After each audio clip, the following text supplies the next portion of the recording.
गवाही में होगी। आमीन। ऊंचा तो रिसीव करो यीशु मसीह के नाम में। हालेलुया। क्या उसके साथ चलने के लिए तैयार हो? खड़े रहने के लिए तैयार हो?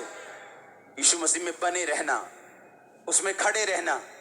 एक तरफ आपको एक्सपीरियंस होते हैं ग्लोरियस, एक तरफ आप खुदावंद की आत्मा को ग्रहण करते हैं, पवित्र आत्मा की सामर्थ को पाते हैं, चर्च में खुदावंद की हुजूरी को महसूस करते हैं, अपनी लाइफ में महसूस करते हैं, जब प्रार्थना में बैठते तब भी करते हैं। लेकिन दूसरी तरफ परीक्षा होती जो आपको ये सोचने पे मजबूर करती कि क्या यीशु मसीह तेरी लाइफ में है? क्या यीशु मसीह जिंदा है? क्या सचमुच परमेश्वर होता है? और परमेश्वर देखता अब तुम क्या सोचोगे, तुम कहां जाओगे, क्या करोगे। हर चीज का जवाब आपके पास नहीं होगा, चाहे आप आत्मा से भरे हुए क्रिश्चियन क्यों नहीं। खुदावंद पहले दिन में आपको पूरा ब्लूप्रिंट नहीं देगा।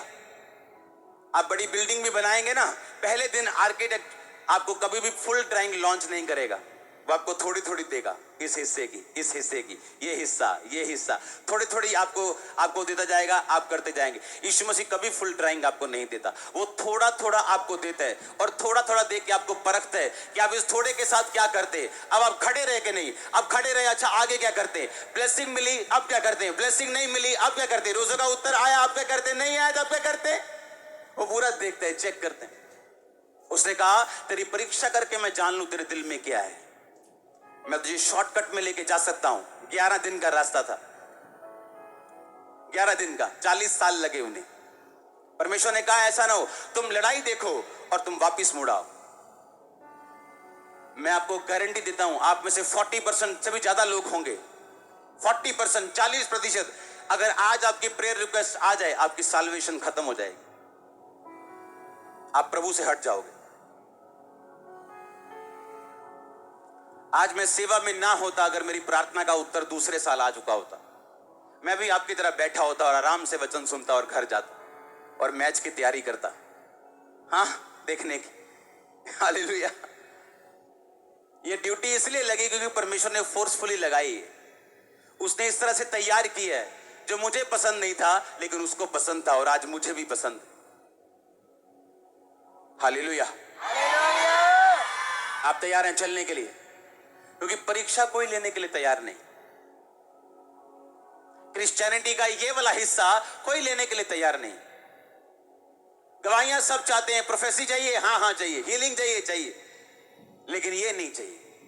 खुदावंद परखे ना मुझे कुछ ना कहे वो। उसने कहा अगर तुम्हें कुछ ना कहूं तो तुम मेरी संतान ही नहीं। फिर जिसे वो अधिक प्यार करता है उसे कोड़े लगाता है। हालेलुया। जोर से बोलो हालेलुया। अपने माथे को कड़क बना, ढीठ कर लो शैतान के सामने से। उसे बता दो कुछ भी कर ले, मैं खड़ी हूं, मैं खड़ा हूं। यहोशू को कहा अगर तू बड़े बड़े काम देखना चाहता है, परीक्षाओं से निकलना चाहता है, तो माथा कड़क कर ले अपना। बी वेरी करेजियस, बहुत हियावबान, बहुत दृढ़ हो जा। बार बार खुदाबंद कह रहे उसे, बहुत हियावबान, बहुत दृढ़ हो जा। हालेलुया। बाइबल कहती जब वो मारा नाम स्थान में पहुंचे तो वहां पानी नहीं था। 3 दिन तक पानी नहीं मिला तो इजराइली लोग कुड़कुड़ाने लगे, ए हमें यहां पे क्यों ले आया तू? हमें यहां क्यों ले आया? यहां पानी नहीं है। और लिखा एक पोथा बतलाया गया परमेश्वर के दास को, जब वो पोथा डाला जमीन में पानी मीठा हुआ। और लिखा थोड़ी देर बाद वो चले अलीम में पहुंचे और अलीम में उन्हें 12 खजूर के पेड़, और लिखा 10 बने कितने पेड़ और 12 कुएं थे वहां पानी के। 7 पेड़ 12 कुएं कब मिले? परीक्षा के बाद। कुछ फेल हो गए, कुछ पास हो गए। अपनी लाइफ का बेस्ट देखना चाहते हो, परीक्षाओं से निकलो। जब परमेश्वर परीक्षा करे खड़े रहो, दिल ना करे खड़े रहो, मन ना करे तो भी वर्शिप करते रहो। पौलुस और सिलास पागल नहीं थे, इमोशनली मेंटल नहीं थे वो, कि जब उनके पैंते मारी गई, मारा पीटा गया, बेइज्जती की गई तो रात को वर्शिप कर रहे थे, आराधना कर रहे थे। मेंटल नहीं थे वो, उन्हें मालूम था और कोई चारा नहीं है हमारे पास। परमेश्वर स्तुतियों में रहता है, स्तुति करेंगे वो आएगा, वो छुड़ाएगा। परमेश्वर ने कुछ नहीं करना, किसने करना है? आपने। जैसा रिस्पॉन्स प्रभु को दोगे, जैसे परीक्षा में रिस्पॉन्स दोगे वैसा फल लाओगे। कोई 30 गुना, कोई 60 गुना, कोई 100 गुना, कोई फेल होगा। हालेलुया। स्तिफनुस पे पत्थर मारे गए। पत्थर मार मार के स्तिफनुस कहता, हे परमेश्वर मेरी आत्मा को ग्रहण कर, और लिखा मर गया, सो गया। हाँ या ना?